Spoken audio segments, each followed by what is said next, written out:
Bismillahirrahmanirrahim. Assalamualaikum warahmatullahi wabarakatuh. Ya, pada pertemuan ini kita akan mempelajari tentang asuhan keperawatan pada pasien dengan perilaku kekerasan. Jadi diagnosis keperawatannya adalah perilaku kekerasan atau risiko perilaku kekerasan. Tujuan pembelajaran ini nanti setelah kita mempelajari diharapkan teman-teman dapat mendemonstrasikan pemberian asuhan keperawatan pada pasien dengan perilaku kekerasan atau risiko perilaku kekerasan. Sebelumnya kita lihat terlebih dahulu pengertian tentang perilaku kekerasan. Jadi di rumah sakit jiwa seringkali pasien yang masuk ke rumah sakit jiwa ini alasan masuknya adalah perilaku kekerasan, mengamuk. Nah, perilaku kekerasan ini diawali dengan adanya perasaan marah. Dan sebenarnya perasaan marah ini merupakan salah satu emosi yang merupakan fitrah dimiliki oleh setiap manusia termasuk juga kita ya. Jadi bukan sesuatu hal yang salah jika seseorang itu punya rasa marah. Yang menjadikan berbeda antara satu orang dengan orang yang lainnya adalah bagaimana cara dia mengekspresikan rasa marah itu sendiri. Ya, jadi nanti pun kita sampaikan ke pasien bahwa perasaan marah itu wajar dimiliki oleh setiap orang ya. Tetapi kita semua termasuk pasien harus belajar bagaimana cara mengendalikan marah, mengekspresikan marah dengan cara yang lebih konstruktif. Nah, dijelaskan di sini bahwa marah adalah perasaan jengkel yang timbul sebagai respon terhadap kecemasan yang dirasakan sebagai ancaman individu. Jadi adanya sebuah ancaman yang menyebabkan seseorang itu menjadi cemas. Kemudian perilaku kekerasan adalah perilaku yang bertujuan untuk melukai seseorang secara fisik maupun psikologis. Nah, lebih jelas lagi, lebih luas lagi, tidak hanya saja melukai orang lain ya, tetapi juga bisa sifatnya melukai diri sendiri dan juga bisa merusak lingkungan. Jadi bisa objeknya itu diri sendiri, orang lain, dan lingkungan. Biasanya pasien dengan gangguan jiwa yang masih ada di rumah, ketika pasien masih menunjukkan gejala-gejala negatif, seperti misalkan berdiam diri, ya, isolasi sosial, harga diri rendah kronis, biasanya cenderung keluarga itu tidak membawa pasien berobat. Akan tetapi kalau sudah pasien itu ngamuk, biasanya barulah keluarga ini merasa terganggu, ya, terganggu sehingga mereka aware atau ada kepedulian untuk membawa pasien tersebut ke rumah sakit. Nah, marah kemudian tidak dapat dikendalikan atau diekspresikan dengan cara yang konstruktif, maka terjadilah amuk. Perasaan marah dan bermusuhan yang sangat kuat disertai hilangnya kontrol, di mana individu dapat merusak diri sendiri, orang lain, maupun lingkungan. Apa saja faktor-faktor penyebab dari perilaku kekerasan ya? Bisa dilihat dari psikologis, adanya pengalaman yang tidak menyenangkan, apapun itu, bahkan bisa jadi bagi kita itu merupakan hal yang biasa saja. Misalkan disuruh ke warung oleh orang tua kita, akan tetapi bisa jadi bagi orang lain itu bisa menjadi penyebab seseorang menjadi sangat marah. Kemudian dari perilaku bisa jadi banyak kejadian ya yang melakukan perilaku kekerasan, mereka itu sebelumnya merupakan korban ya, baik itu dia menjadi korban objek perilaku kekerasan orang lain ataupun sebagai saksi sering melihat kekerasan. Dari sosial kultural bisa jadi karena norma contohnya kelompok seperti anak pang, kemudian anak jalanan. Nah, di lingkungan mereka dinilai mereka bahwa berkelahi ya, perilaku kekerasan itu bukan suatu hal yang salah, sehingga norma ini juga sangat mempengaruhi. Tetapi pada kelompok komunitas atau keluarga yang seperti kita, bagaimana seseorang marah ke orang lain itu tentunya kan harus dapat dikontrol, ada aturan-aturan atau norma, aturan tidak tertulis yang kita sepakati bersama mana perilaku yang boleh dan tidak boleh saat marah. Kemudian karena faktor ekonomi, pengangguran, single parent, ya, dan lain-lain ini bisa dibaca, bisa juga karena kerusakan pada sistem sarafnya, secara bioneurologis, ya. Kerusakan pada limbik sistem, kemudian daerah lobus frontal, temporal, ketidakseimbangan neurotransmitter. Nah, ini pencetusnya bisa jadi karena adanya kondisi sakit di fisiknya atau suatu kondisi kekecewaan yang mengakibatkan seseorang melakukan perilaku kekerasan ataupun lingkungan yang dianggap tidak kondusif ya, atau adanya interaksi dengan orang lain yang sifatnya mungkin ada yang memprovokasi, ada pertentangan atau perselisihan. Nah, kita sebagai perawat perlu mengetahui tanda gejala seseorang mengalami perilaku kekerasan atau resiko perilaku kekerasan. Jadi begini, dua diagnosis ini kan perilaku kekerasan itu kalau saat pasiennya ngamuk. Tapi setelah ngamuknya itu mereda, baik itu dengan terapi obat ataupun dengan psikoterapi, tetapi masih ada potensi, masih ada resiko seperti keinginan marah itu bisa terbangkitkan lagi karena suatu hal, itu dikatakan sebagai risiko perilaku kekerasan. Nah, tanda-tandanya, jadi sebelum terjadinya perilaku amuk itu, kita biasanya bisa mengamati dari mukanya merah, ya, tampak tegang, pandangannya tajam atau mengintai ke satu arah, mengatupkan rahang, rahangnya jadi seperti kaku ya, kaku, kemudian mengepalkan tangan, jalan mondar-mandir, bicaranya kasar, volumenya keras, ya, nadanya tinggi, kemudian mengancam secara verbal ataupun mengancam secara fisik, dan kemudian melakukan perilaku-perilaku penyerangan seperti melempar, memukul, menendang, ya. Nah, ini yang tadi Bu Redin sampaikan di awal, bahwa sebenarnya marah ini merupakan emosi, salah satu jenis emosi yang fitrah dimiliki oleh setiap manusia. Tetapi ada rentang responnya ya, jadi ada gradasinya, ada kadar marah itu, dari yang adaptif sampai dengan maladaptif. Nah, kalau marah yang adaptif itu asertif, nanti kita bisa lihat satu-satu ya, kemudian bergeser ke kondisi yang kurang baik, yaitu frustasi, dan di tengah-tengah yang netral itu pasif, kemudian melakukan perilaku yang agresif, dan sampai yang amuk. Ya, ini rentang responnya. Jadi yang dikatakan asertif, di mana ketika seseorang itu merasakan rasa marah, kemarahannya itu diungkapkan tanpa menyakiti, menyalahkan orang lain, dan memberikan kelegaan. Jadi misalkan kita diolok-olok oleh teman kita. Nah, kalau orang yang asertif, dia akan menyampaikan dengan cara yang baik kepada orang yang mengolok-olok itu. Misalkan, aduh maaf Mbak, saya tadi yang dimaksud sama Mbak, itu saya atau bukan? Saya akan jelaskan Mbak, saya itu begini, begini, begini, dan saya keberatan kalau kalian menilai saya seperti ini dan mengolok-olok saya. Nah, itu cara yang asertif. Atau bisa jadi, ah biarkan saja ya, mungkin juga bukan ngomongin aku gitu ya, kemudian dianya mengikhlaskan dan merasa lega. Kalau frustasi, gagal mencapai tujuan karena tidak realitas atau terhambat, tidak dapat menemukan alternatifnya. Nah, tidak sampai bisa menyelesaikan masalah itu ya, bingung dia, kecewa gitu, mangkal dalam hatinya, tidak dapat menyelesaikan itu. Nah, kalau pasif, dia diam, tidak mampu mengungkapkan perasaan, tidak berdaya dan menyerah. Sehingga sebenarnya di sini kita bisa melihat ketika emosi marah ini dirasakan oleh kita, sebenarnya kita harus bisa mengungkapkan, bukan kemudian kita merepresi di dalam hati. Ada kan tipe kepribadian yang kalau ada apa-apa itu yang introvert kecenderungannya menyimpan sendiri. Nah, ini juga kurang baik ya pasif itu, karena sebenarnya kalau pasif itu bukan mengikhlaskan ya. Orang yang diam itu belum tentu ikhlas, belum tentu melupakan, tetapi bisa jadi itu semuanya disimpan di alam bawah sadar dia, dan suatu hari nanti itu bisa meledak. Nah, itu yang kurang baik.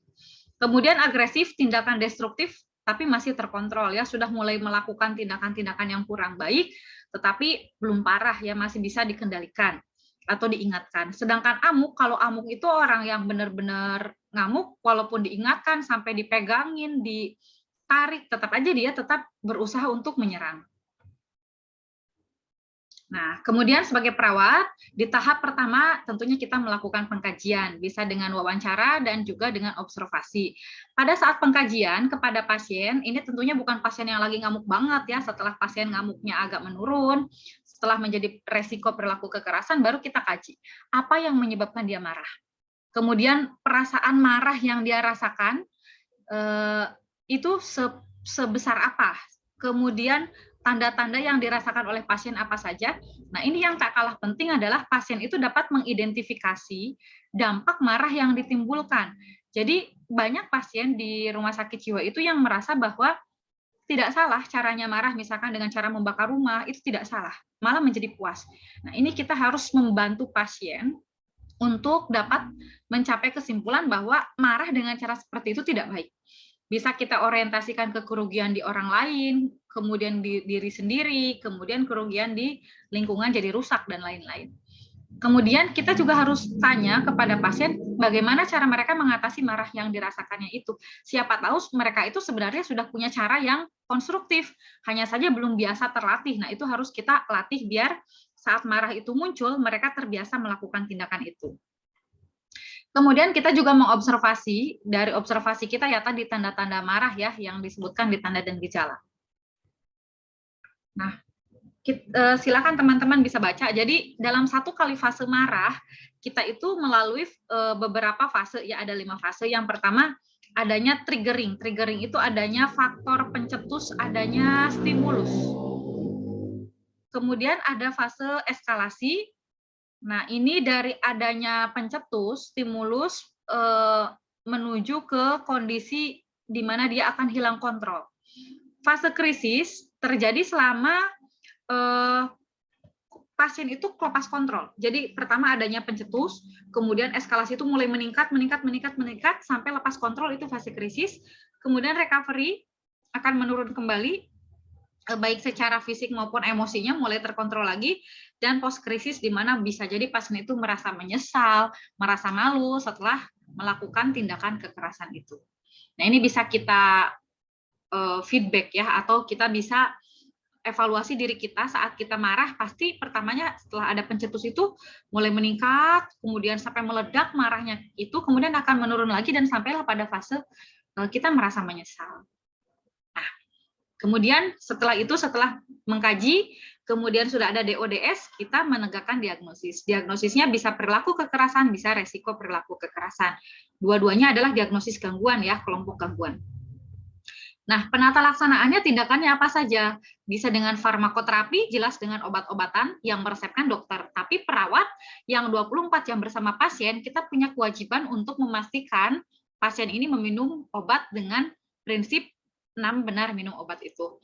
Kemudian terapi okupasi atau terapi kerja, ada juga terapi keluarga, terapi kelompok, terapi kejang listrik atau SCT, dan seklusi atau oklusi. Kita lihat. Nah, ini obat-obat sebenarnya tidak usah dihafal karena juga kita bukan yang meresepkan, tetapi kita harus tahu itu obat fungsinya untuk apa, efek sampingnya apa, sehingga kita pun bisa menjelaskan ke pasien. Ketika pasien merasakan minum obat terus merasakan efek samping, pasiennya nggak jadi putus asa gitu. Saya nggak mau minum obat lagi lah, malah ada efek samping seperti ini. Karena obat-obatan gangguan jiwa itu dapat menimbulkan efek samping ekstrapiramidal sindrom atau EPS. Seperti gejalanya air liurnya tidak bisa terkontrol, keluar terus, hipersalivasi, kemudian tangannya tremor, ya bibirnya, lidahnya tremor, kakinya juga jadi kaku, susah bergerak. Nah, tetapi kan gejala-gejala itu diatasi oleh obat penangkalnya, ada namanya trihexyphenidyl. Makanya kita itu yang ini ya, trihexyphenidyl. Kita harus bisa menjelaskan ke pasien itu obat manfaatnya untuk apa, efek sampingnya apa, diminum setelah makan atau sebelum makan, dosisnya berapa banyak, dan itu harus benar-benar kita pastikan bahwa pasien meminum obat sesuai dengan seharusnya. Selanjutnya, ini adalah terapi individu. Jadi terapi di gangguan jiwa kan ada sifatnya terapi individu, ada yang kelompok, ada untuk keluarga. Untuk individu, ini terapinya kita kemas dalam bentuk SP. Nanti Bu Ririn atau mungkin juga Bu Arni men-share, ada bentuknya dalam file Excel, ada kotak-kotak ya, matriks SP. Jadi udah itu merupakan paket delivery kita. Karena komunikasi ke pasien gangguan jiwa itu tidak semudah kita komunikasi ke pasien dengan masalah kesehatan lainnya. Ya, dari kata-katanya perlu diatur, dipilih kata-kata yang mudah dipahami, urutannya juga harus yang semudah mungkin dipahami oleh pasien. Sehingga kita bikinlah paket-paket delivery ke pasien. Satu kali pertemuan saya melakukan ini. Pertama, bina hubungan saling percaya ya, BHSP itu di jiwa bina hubungan saling percaya. Dengan memperkenalkan diri, kemudian menggunakan nama panggilan yang dia sukai ya. Oke, ini fase kerja. Jadi teman-teman gini, tindakan kepada pasien gangguan jiwa ataupun kepada pasien dengan masalah kesehatan jiwa, semuanya menggunakan komunikasi terapeutik. Ingat-ingat ya, nanti kita review lagi. Komunikasi terapeutik itu dimulai dengan, pertama kan fase pra-interaksi, itu di belakang layar, sebelum teman-teman bertemu dengan pasien. Saat pertama bertemu pasien, itu adalah fase orientasi.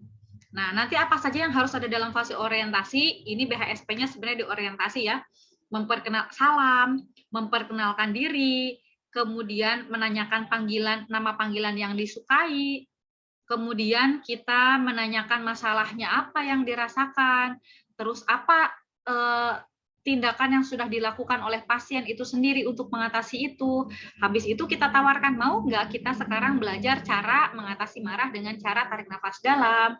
Nah, kontrak, waktu, tempat, tema, ya harus jelas. Itulah fase orientasi. Kemudian masuk ke fase kerja, ya.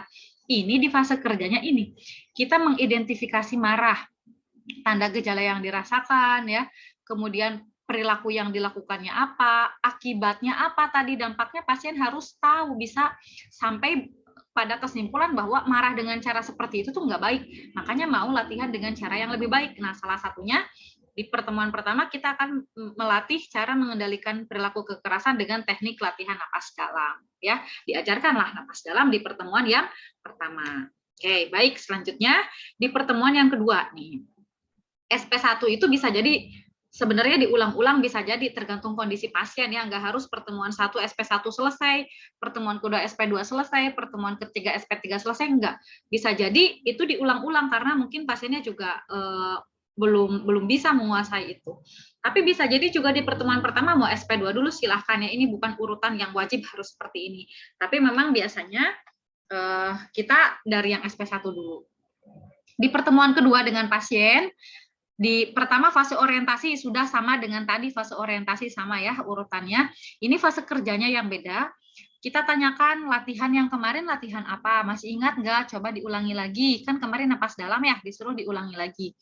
Nah, sekarang saya ajarkan teknik yang lain, yaitu kalau misalkan merasa marah dan ada energi yang besar dalam tubuh kita, kan harus dikeluarkan.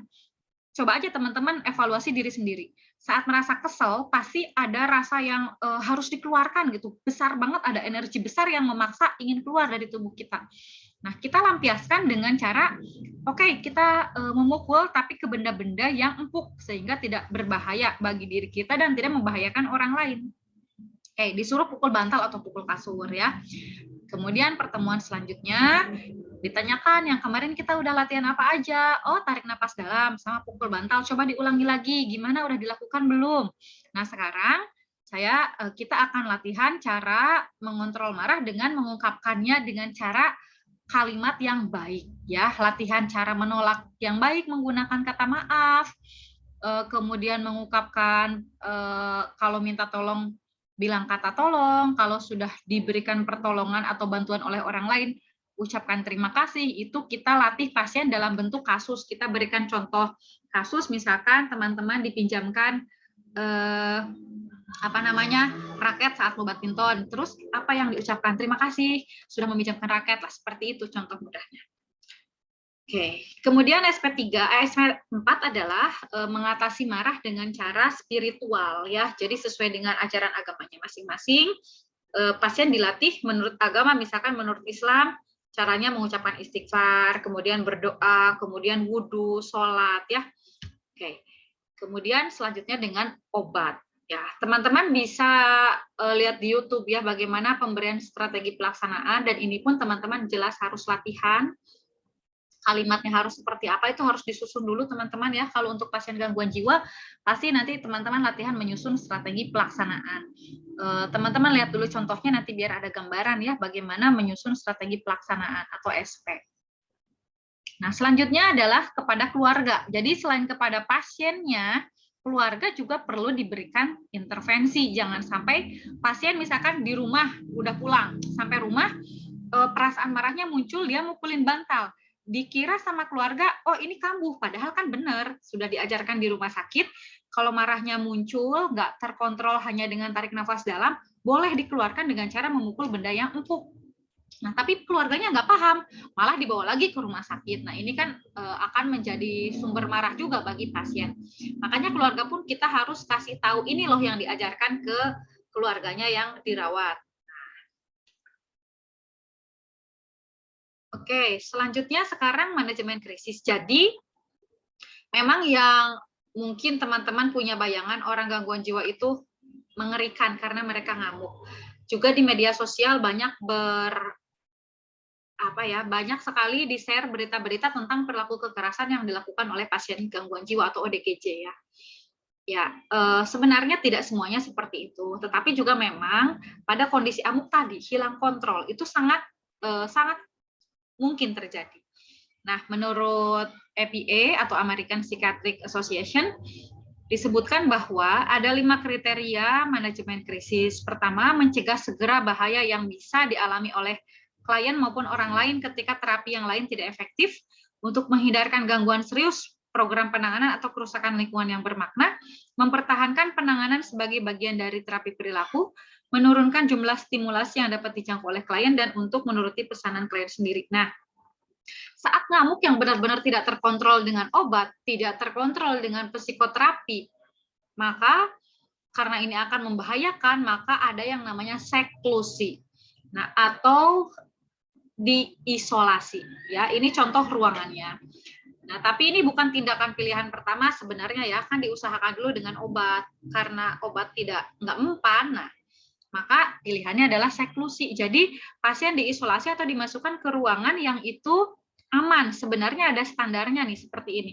Ruangannya itu satu ruangan, satu orang. Tidak boleh digabung karena bisa terjadi perkelahian, bisa saling mencederai.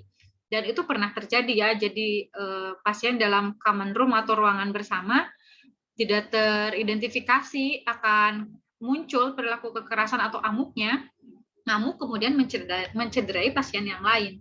Nah, ini harus hati-hati, makanya kita bisa mengidentifikasi ya, bisa menilai ini pasien gimana kondisinya. Ini harusnya di dalam ruangan itu dilapisi, ini tidak ada apa-apa benda-benda, apalagi benda-benda yang membahayakan seperti benda tajam. Jangan bayangkan benda tajam itu hanya pisau ya, hanya silet dan lain-lain. Tapi benda-benda yang bisa pecah. Misalkan ya terbuat dari terbuat dari keramik, terbuat dari kaca beling, itu tidak boleh. Nah, kaca seperti ini pun harusnya ini kaca yang dari plastik yang benar-benar tahan ya. Kemudian dilapisi oleh busa harusnya, karena juga pasien bisa membentur-benturkan badannya ke dinding ini. Nah, bukan artinya setelah kita masukkan ke ruangan seklusi ini, udah aja nggak kita awasi. Enggak, ruangan ini harus kita tetap awasi. Kalau cara itu pun sudah tidak bisa membantu pasien, artinya bisa jadi ngamuknya luar biasa, tetap membentur-benturkan kepala dan lain-lain, kan tetap berbahaya. Atau misalkan karena ruangannya tadi, ruangan untuk seklusinya terbatas, hanya ada satu, misalkan sementara pasien yang ngamuk dalam waktu yang bersamaan ada beberapa, maka bisa dilakukan oklusi atau istilah lainnya restraint, diikat ya. Nah, tentunya restraint ini merupakan langkah yang terakhir dan kita pun perlu meminta persetujuan dari keluarganya. Nah, untuk kebaikan pasien ya tentunya disampaikan. Ada syarat-syaratnya. Ini ya. Jadi salah satu tangannya ke bawah, salah satu dikesiniin. Kemudian kepalanya juga dinaikkan 30 derajat. Tali yang digunakan pun tidak boleh tali yang mempunyai kecenderungan untuk melukai. Jadi jangan tali yang bulat seperti tambang, tapi talinya terbuat dari kain dan itu pipih. Jadi kalaupun pasiennya berontak seperti ini itu tidak melukai ya, minimal lah melukainya karena ini seperti kain dan ujungnya harus terjahit. Jangan yang enggak kejahit karena bisa tajam gitu. Gesekan dengan kulitnya. Kemudian ini